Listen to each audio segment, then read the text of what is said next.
Hello दोस्तों, स्वागत है आपका अपने यूट्यूब चैनल नॉलेजपुर पर। आज हम जानेंगे विज्ञान और मापन, साइंस एंड मेजरमेंट का जो है आज लेक्चर नंबर 2 है। और लेक्चर नंबर 1 में हम लोग जो है राशि का डेफिनेशन पढ़ चुके थे। क्वांटिटीज जो होता है उसका हम लोग डेफिनेशन जान चुके थे। आज हम जानेंगे कुछ क्वांटिटीज के उदाहरण। क्वांटिटीज जैसे कि लंबाई, द्रव्यमान, समय, विद्युत धारा इत्यादि, ये सभी राशि यानी क्वांटिटीज के उदाहरण हैं। नेक्स्ट टॉपिक हम लोगों को पढ़ना है कि किसी भी राशि का परिमाण जो है, मैग्नीट्यूड जो है, किसी भी क्वांटिटीज का जो मैग्नीट्यूड होता है कहता है वो उसके मात्रक के साथ तुलना करके ज्ञात किया जाता है।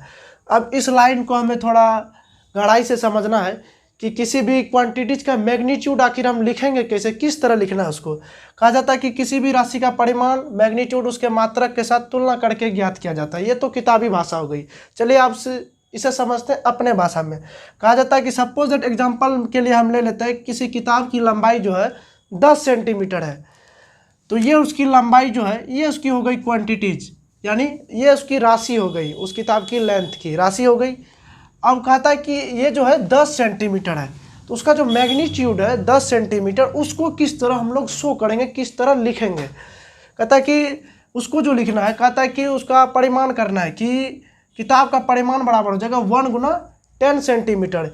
यानी कि अगर कोई बुक आपका 10 सेंटीमीटर है तो वो बुक आपका 1 है, और उसको क्या करना है 10 सेंटीमीटर वाले स्केल को लेकर एक बार उस पर रखना है, तो वो क्या हो जाएगा, बुक पूरी तरह से कवर हो जाएगा, यानी पूरा बुक पे आराम से आ जाएगा। तो कहता है कि एक आपका बुक है, यानी इसको आप एक बुक मान लीजिए या फिर एक स्केल कह सकते हैं, जो कि कितना बड़ा होना चाहिए 10 सेंटीमीटर वाला।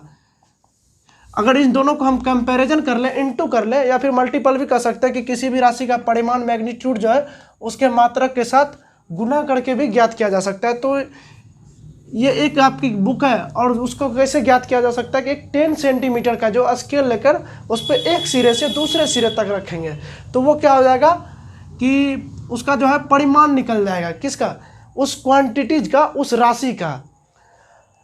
अब नेक्स्ट टॉपिक की ओर चलते हैं फ्रेंड्स। अगर आपका यहाँ तक में कोई भी प्रॉब्लम हो तो आप लोग कमेंट में बताएंगे। क्लास में अगर किसी भी तरह का प्रॉब्लम हो तो आप लोग कमेंट में ज़रूर बताएंगे। हम लोग उसका पूरा प्रयास करेंगे उस चीज़ को डील करने के लिए। और बढ़ते हैं फ्रेंड्स नेक्स्ट टॉपिक की ओर। कहता है कि किसी भी राशि के पूर्ण विवरण के लिए 2 चीज़ों का ज्ञान होना आवश्यक है। कहता है कि हम जो क्वांटिटीज पढ़ते हैं, राशियाँ पढ़ते हैं, जैसे लंबाई हो गया, चौड़ाई हो गया, आयतन, चौड़ाई नहीं, क्षेत्रफल हो गया, आयतन हो गया, इन सब चीज़ों को जो पढ़ते हैं तो इनका जो है, इनके विवरण के लिए, अगर हम मान लीजिए इसे बोलने में तो हम आयतन बोल दिए, लेकिन लिखेंगे जो उसका पूर्ण विवरण लिखेंगे, उन चीज़ों को कैसे लिखेंगे। कहता है उन विवरण के लिए 2 महत्वपूर्ण चीज़ों का ज्ञान होना आवश्यक है। वो चीज़ें क्या क्या है, पहला एक है मात्रक। मात्रक जिसको इंग्लिश में यूनिट कहते हैं, इनका भी हम डेफिनेशन बता दीजिए कि किसी भी क्वांटिटीज, राशि को मापने के लिए जिस मानक का उपयोग किया जाता है उसे यूनिट बोला जाता है, मात्रक बोला जाता है। पिछले क्लास में हम पढ़ा दिए थे। अगर आपको मात्रक में किसी भी प्रकार का डाउट है तो आप पिछले क्लास को देख सकते हैं। कहा जाता है मात्रक का डेफिनेशन इस प्रकार है कि किसी भी क्वांटिटीज को मापने के लिए जिस मापक दंडों का यूज किया जाता है उसे यूनिट बोला जाता है। जैसे कि फ्रेंड्स लंबाई को नापने के लिए मीटर का यूज किया जाता है, सेंटीमीटर का यूज किया जाता है, ये सब उनका मात्रक है लंबाई का। मीटर लंबाई का मात्रक है, किलोमीटर, ये सभी लंबाई के मात्रक है। उसके बाद सेकेंड आता है फ्रेंड्स संख्यांक, जिसको हम लोग बोलते हैं न्यूमेरिकल बोलते हैं अंग्रेजी में। कहता है कि इनका भी होना किसी भी राशि के विवरण के लिए बहुत ज़्यादा ज़रूरत है। अब वो ज़रूरत कैसे है देखिए। कहता है कि यह जो है 2 बार हो चुका है। कहता है यह बताता है कि दी गई राशि में मात्रक कितनी बार है। कहता है कि संख्यांक जो है यह बताता है कि दी गई राशि में मात्रक कितनी बार है। मान लेते हैं हम लोग कि कोई राशि है, उसको हम लोग लिखते हैं, और इन दोनों चीज़ों का उसमें यूज कैसे होता है फ्रेंड्स, ये हम आपको समझाते हैं। मान लीजिए कोई टेबल सपोज दैट 10 सेंटीमीटर है, तो हम पहले ही बता चुके थे कि अगर 10 सेंटीमीटर या सपोज, चलिए ये दोनों सेम हो गया, कुछ अलग उदाहरण ले लेते हैं। 5 मीटर का है, किसी टेबल की लंबाई क्या है 5 मीटर है फ्रेंड्स। तो अब इसमें इन दोनों का यूज कहाँ पे हम ये जानेंगे। पहला एक तो यूनिट कहाँ पे है, मात्रक, वो जानेंगे। दूसरा संख्यांक कहाँ पे वो जानेंगे। संख्यांक से आप समझ सकते हैं, को थोड़ा देर के लिए हम साइलेंट करते हैं, आप खुद जान जाएंगे ये क्या है संख्या। आप बता सकते हैं कि इसमें संख्या कहाँ है। ये 5 जो है फ्रेंड्स, ये आपका क्या हो जाएगा, संख्यांक हो जाएगा। अंग्रेजी में से न्यूमेरिकल वैल्यू बोल सकते हैं इस टेबल की। तो सबसे पहले जानेंगे टेबल का हम कौन सा राशि ले रहे हैं। तो इसकी लंबाई वाली हम लंबाई मान लेते हैं। तो इसमें जो ये 5 है फ्रेंड्स, ये इसका हो जाएगा संख्यांक।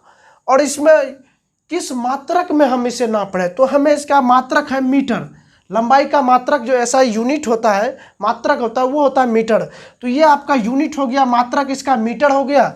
ऐसे इसको बोल दीजिए, इसको यूनिट बोल सकते हैं मीटर को, और इसको जो है आप 5 को संख्यांक बोल सकते हैं।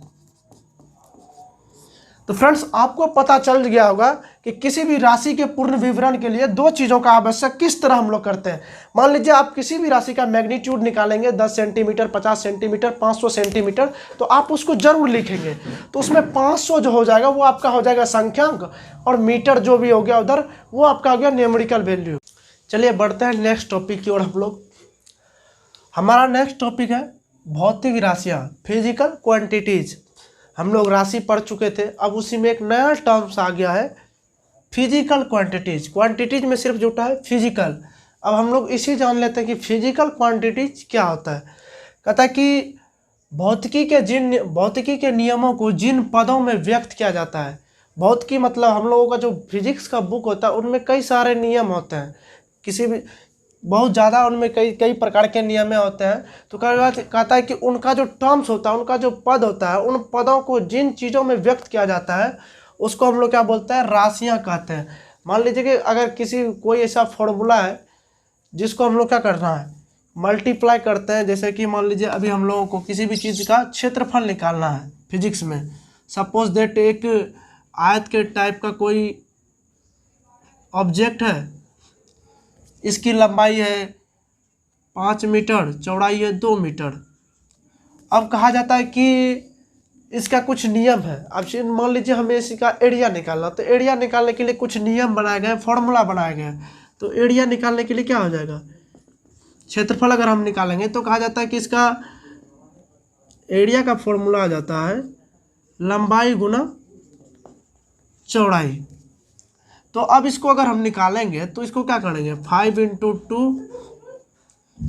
Metre into 2 metre equal to क्या हो जाएगा 10 मीटर। तो अब इसमें समझते हैं कि ये कैसे फॉलो होता है। कहता है भौतिकी के जिन नियमों को, अब मान लीजिए कि एरिया निकालने के लिए कुछ नियम बनाया गया जिसे हम बोलते हैं क्या, लंबाई गुना चौड़ाई। कहता है कि नियमों को जिन पदों में व्यक्त किया जाता है उन्हें भौतिक राशियाँ कहा जाता है। कहता है कि अब इनका पद समझते हैं। पद क्या होता है, ये जो नियम बने इनमें एक मीटर आ रहा है, ये हम लोग मीटर देख रहे हैं। ये मीटर किसका है, लंबाई का मात्रक है। तो यहाँ एक लंबाई आया, तो ये जो मीटर आया, मात्रक आया, ये क्या कहला जाएगा, यही लंबाई। इसमें जो ये लेंथ है, चौड़ाई भी एक प्रकार का लेंथ ही इसका कहलाएगा। तो वो जो लंबाई है वो इसका क्या कहला जाएगा, फिजिकल क्वांटिटीज। अब ये जो फिजिकल क्वांटिटीज है ये 2 प्रकार के होते हैं। पहला एक आधारी राशियाँ, इंग्लिश में से बोलेंगे बेसिक क्वांटिटीज, एंड सेकेंड है व्युत्पन्न राशियाँ, ड्राइव्ड क्वांटिटीज। अब आइए समझते हैं इन दोनों के बारे में। फर्स्ट हम लोग ले लेते हैं आधारी राशि। कहता है कि आधारी राशि जो है बेसिक क्वांटिटीज, ये जो होता है, कहता है आधारी राशि वो है जो स्वतंत्र यानी आज़ाद मानी जाती है। अब आज़ाद का मतलब जो है यहाँ तो हम लोग नहीं समझेंगे, जब तक हम लोग व्युत्पन्न राशि ड्राइव्ड क्वांटिटीज नहीं पढ़ेंगे तब तक हम लोग बेसिक क्वांटिटीज को नहीं समझ सकते, आधारी राशियों को। इन्हें सिर्फ अभी हम लोग एक थोड़ा सा इसका एग्जाम्पल देख लेते हैं और इनका जो डेफिनेशन है, परिभाषा, वो देख लेते हैं। जैसे हम लोग ड्राइव्ड क्वांटिटीज यानी व्युत्पन्न राशियाँ पढ़ेंगे तभी हमें ये समझ में आएगा। अभी सिर्फ लिखा हुआ आधारी राशियाँ वे है जो स्वतंत्र मानी जाती है। अब हमें ये समझना है कि स्वतंत्र मानी कैसे जाती है, आखिर स्वतंत्र लगा यानी आज़ाद, ये क्या है, आज़ाद है अपने आप में, तो वो कैसे मानी जाती है वो समझने के लिए हमें पढ़ना पड़ेगा व्युत्पन्न राशियाँ, ड्राइव्ड क्वांटिटी। जब तक हम लोग ये टॉपिक क्लियर नहीं करेंगे ये हमें समझ में नहीं आएगा। फिलहाल इसका एग्जाम्पल देख लेते हैं कि आधारी राशियाँ कहेंगे किसको। लंबाई को, द्रव्यमान को, समय को, विद्युत धारा, etc, यानी और सारे भी हैं अभी। फिर कहता आधारी राशियाँ जो हो वो 7 हैं। मुख्य आधारी राशियाँ कितना है? 7 है। कहा जाता है कि पूरी फिजिक्स जो है इन्हीं पे चलती है, इन्हीं 7 आधारी राशियों पर।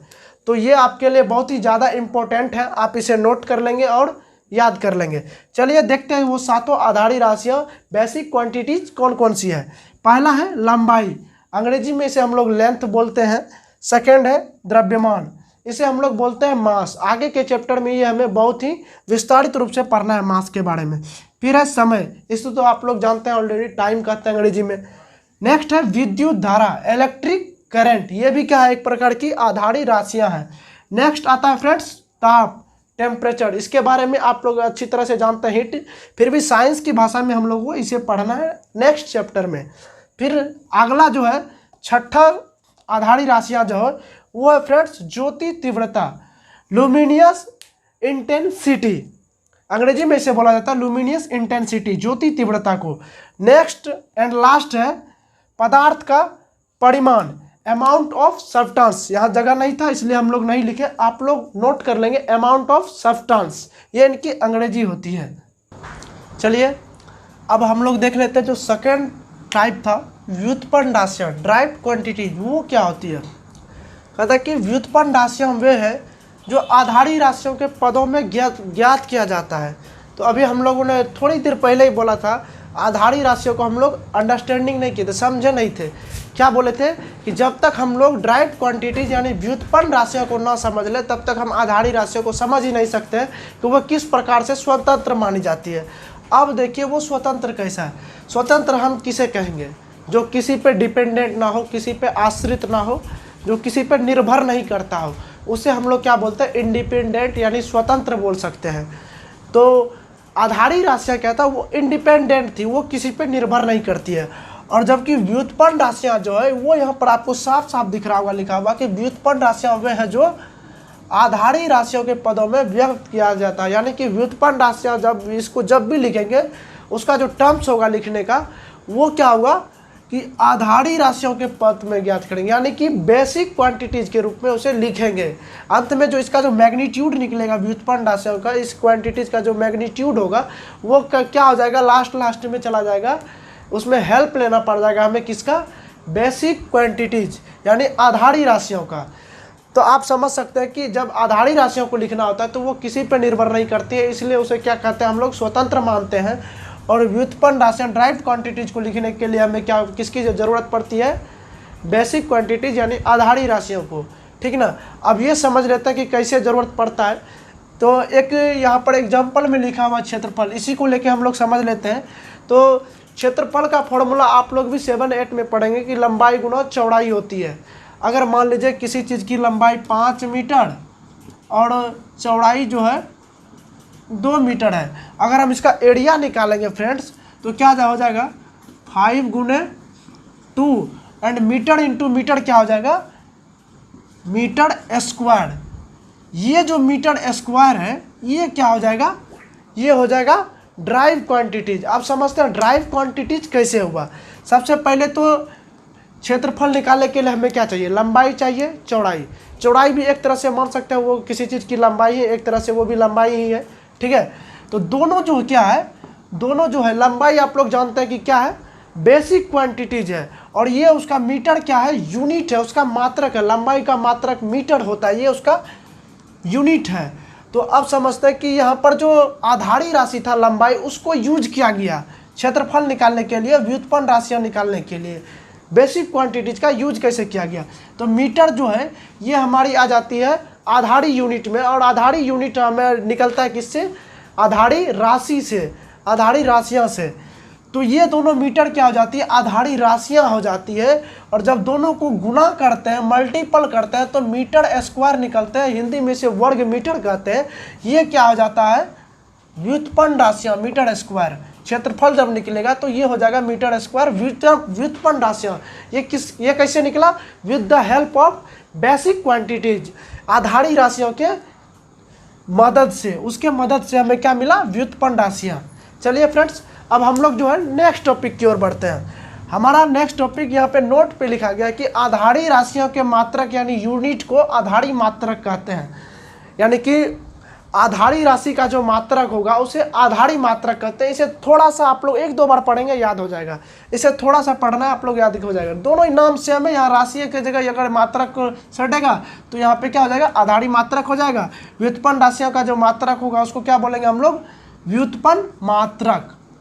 उसे हम लोग क्या बोलेंगे, व्युत्पन्न मात्रक, ड्राइव्ड यूनिट्स बोलेंगे।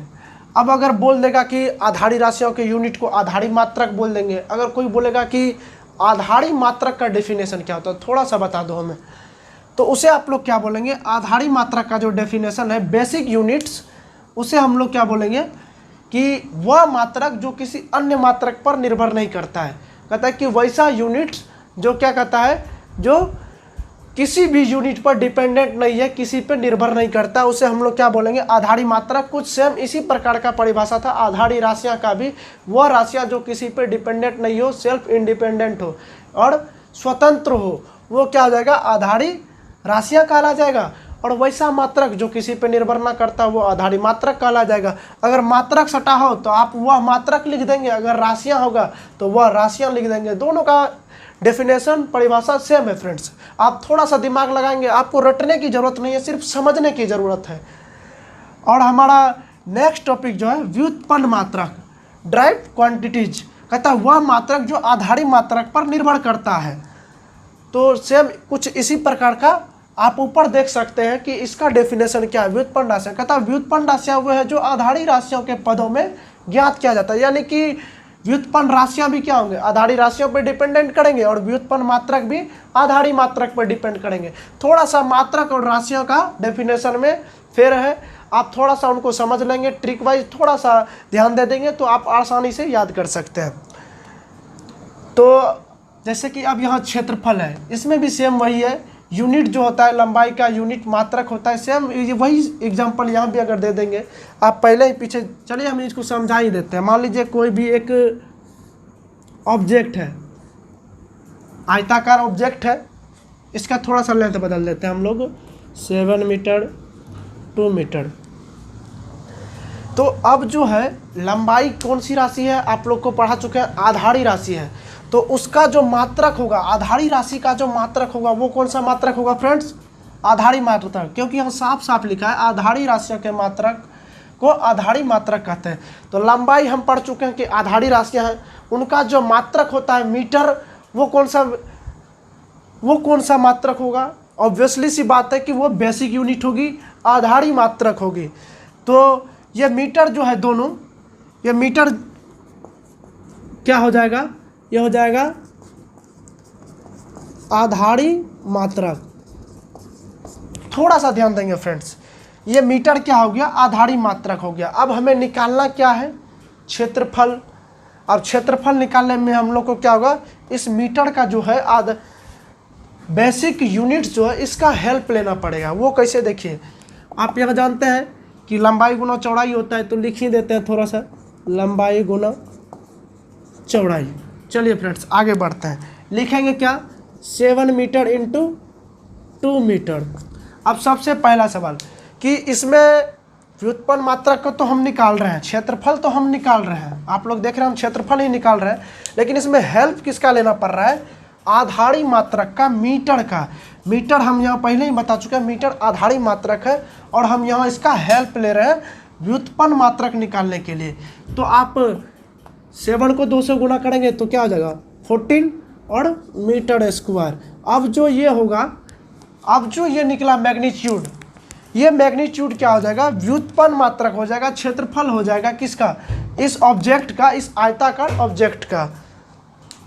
तो आज के लिए बस इतना है फ्रेंड्स, मिलते हैं नए क्लास में नई टॉपिक और नई ऊर्जा के साथ। धन्यवाद।